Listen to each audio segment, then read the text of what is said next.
Social മീഡിയയിൽ തനിക്കെതിരെ വന്ന ആരോപണങ്ങളോട് പ്രതികരിക്കവേ വികാരഭരിതിയായി മുൻ ബിഗ് ബോസ് താരം ജാസ്മിൻ ജാഫർ രംഗത്ത് വന്നിട്ടുണ്ടായിരുന്നു.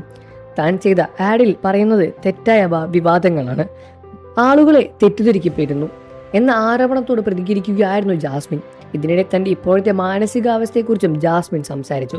തന്റെ നിലം അതീവമായ ഗുരുതരമായ ഒരു അവസ്ഥയിലാണെന്നും, സത്യം പറഞ്ഞാൽ മൂക്കിൽ കൈവയ്ക്കാൻ വരെ എനിക്കിപ്പോൾ പേടിയാണ് എന്നും, എനിക്കറിയില്ല എന്ത് കണ്ടീഷനാണെന്നും, ഈ വീഡിയോ പോലും എത്ര ടേക്ക് എടുത്തു എന്ന് എനിക്കറിയില്ല. ഞാൻ ചെയ്യുന്ന ഓരോ ആക്ഷനുകളും ഭയങ്കരമായി വിമർശിക്കപ്പെടുന്നു. നിങ്ങൾ ഒരു നേരത്തെ പറച്ചിൽ കഴിഞ്ഞ് അത് വിട്ടേക്കാം, പക്ഷെ ചില സമയങ്ങളിൽ എന്നെ അത് ഭയങ്കരമായി ബാധിക്കാറുണ്ട്. ഒന്ന് ശ്വാസം വിടാനോ സമാധാനിക്കാനോ ഞാൻ ആഗ്രഹിക്കുകയാണ്. ഹരാസ് ചെയ്യുന്ന ഒരു എത്തിക്കുമില്ലാത്ത വൃത്തികെട്ട കണ്ടന്റുകളും വൃത്തികെട്ട കമന്റുകളും ഞാൻ ഭൂരിഭാഗം കാണാറുണ്ട്. കുറച്ച് നാളുകളായി ഞാൻ യൂട്യൂബിലോ ഇൻസ്റ്റാഗ്രാമിലോ അത്ര ആക്റ്റീവ് അല്ല. പതിയെ ഞാൻ ആക്റ്റീവ് ആവാം. എന്തെങ്കിലും മാനസിക ആരോഗ്യ പ്രശ്നങ്ങൾ ചിലപ്പോൾ എനിക്ക് കാണും. ഇത് കേട്ട് നാളെ ചിലർ ജാസ്മിൻ ജാഫറിന് വട്ടായി എന്നെല്ലാം പറഞ്ഞ് വന്നേക്കാം. സത്യം പറഞ്ഞാൽ ഒരു വാക്ക് ഉപയോഗിക്കാൻ എനിക്ക് പേടിയാണ്, ഒരു ആക്ഷൻ കാണിക്കാൻ പേടിയാണ്. ഇന്റർവ്യൂകൾ കൊടുക്കാറില്ല. ബിഗ് ബോസിൽ നിന്ന് ഇറങ്ങിയ ശേഷം താൻ ഒരൊറ്റ ഇന്റർവ്യൂ കൊടുത്തത് നിർബന്ധിതയായിട്ടാണ്, അതോടെ നിർത്തിയതാണ്.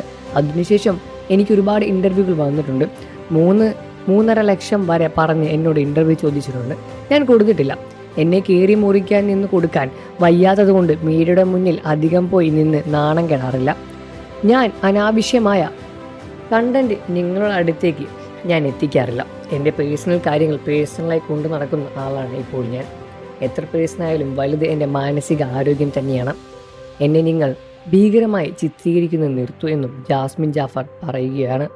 ഇതോടെ ജാസ്മിൻ ജാഫറിന്റെ മാനസിക ആരോഗ്യനില വളരെയധികം ഗുരുതരമായ ഒരു അവസ്ഥയിലാണ് പോയിക്കൊണ്ടിരിക്കുന്നത് എന്നാണ് പ്രമുഖ താരങ്ങൾ എല്ലാവരും ഒരേപോലെ പറയുന്ന കാര്യങ്ങൾ. എന്നിരുന്നാലും നിങ്ങൾക്ക് ജാസ്മിൻ ജാഫറെ ഇഷ്ടമാണെന്ന കാര്യം വീഡിയോയ്ക്ക് താഴെ കമൻറ്റ് ചെയ്ത് പറയുക. വാർത്തകളും വിശേഷവും എത്രയും പെട്ടെന്ന് അറിയാൻ നമ്മുടെ വീഡിയോ ഒന്ന് ലൈക്ക് ചെയ്ത് ചാനൽ ഒന്ന് സബ്സ്ക്രൈബ് ചെയ്ത് സപ്പോർട്ട് ചെയ്യണം ഫ്രണ്ട്സ്.